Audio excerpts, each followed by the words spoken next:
Hey friends, it's Len down at 1A Auto. Today I'm going to be showing you a very simple task. We're going to be doing rear sway bar links on a 2016 Ram 1500 Bighorn. It's going to be very easy. I want to be the guy that shows you how to do it. We've got our long breaker bar with our 22mm socket. I'm going to go ahead and break all these free. I'm not going to loosen them up very much. I have most of the weight of the vehicle off the ground, but the tire is still on the ground. I'm turning to the left, counterclockwise. We don't want to go too loose. We don't want this wheel flopping around. You could break a stud. There we are. Now we can lift it up and we can continue to remove this wheel. We've got our last lug nut coming off. I'm going to hold the wheel, put this aside, grab it, carefully bring it down, and roll it aside. So first what we're going to do is we're going to grab our locking pliers, whatever style you might have. I'm going to try to get in between this boot and the bar and see if I can crimp down onto that to hold the stud from moving. Might be kind of hard. You want that to be as tight as you can get it with your hand strength. Next, we're going to take an 18mm socket, try to remove this by turning to the left. If for some reason it's very hard to turn, you can use something like this, a little torch. Let's see, we might not need it.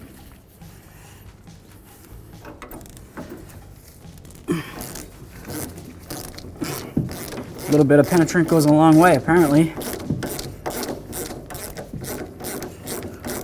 Just get this nut all the way off of here.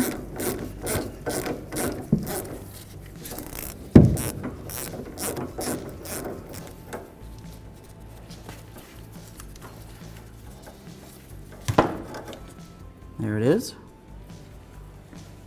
Got a side where we won't lose it. Remove our locking pliers.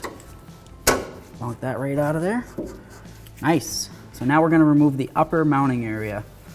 There should be an 18mm nut here and an 18mm bolt head here. So I'm going to go ahead and take those out. I've got my 18 wrench on the back side. I get this on the front side because that's the way I'm working from, this side. If you're working from the other side, you could switch them around, whatever you want to do. It's your prerogative. If you happen to have access to an air gun, that would be helpful.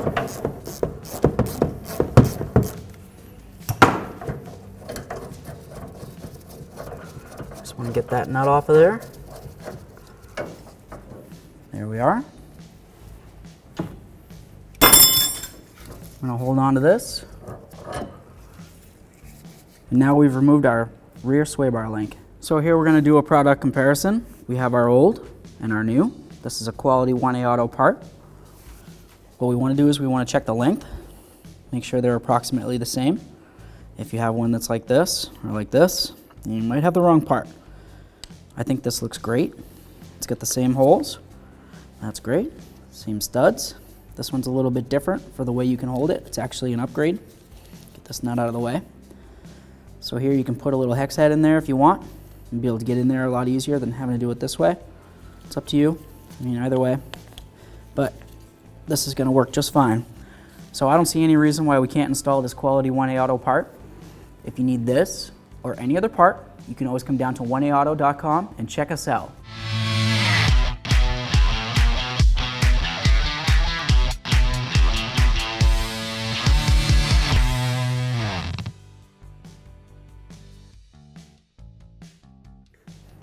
All right, so now we're going to install our quality part. We're just going to bring it up here, start our bolt through, just like that. We'll get our nut started on there. There we are. We don't need to tighten it up yet because we're going to put this through here, just like that. We'll put on our new nut, and now we're clear to tighten these down. So we're going to start up here at the top. I'm going to be using my 18mm wrench to hold it. I'm going to come up here with my other 18. You can use a ratchet wrench, socket, whatever you have access to. Might be good to really tighten it down with something with a longer handle than this, but until then, we'll just go with this. There we go.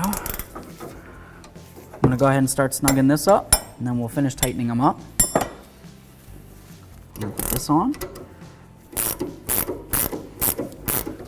Getting down to the end here. Get this snugged up. There we go. Get this off of here. I believe that I told you that this is a 6mm Allen head for that right there. Just to double check that I did. Just gonna go ahead and tighten this. Good.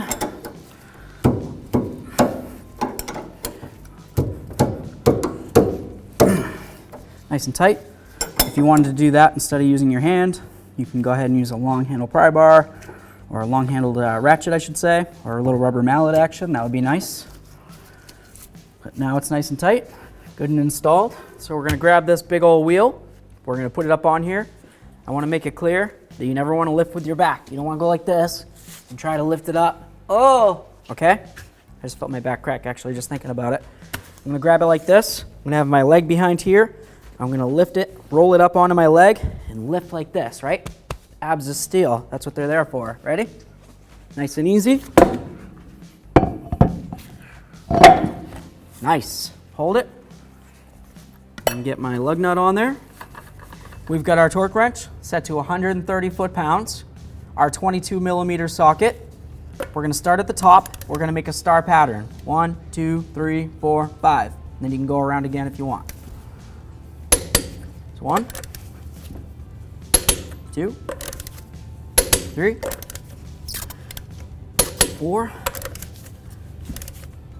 5. If you want to go around again, go ahead. Just go around in a circle this time. We know the wheel's set in nice, so we can go in a circle.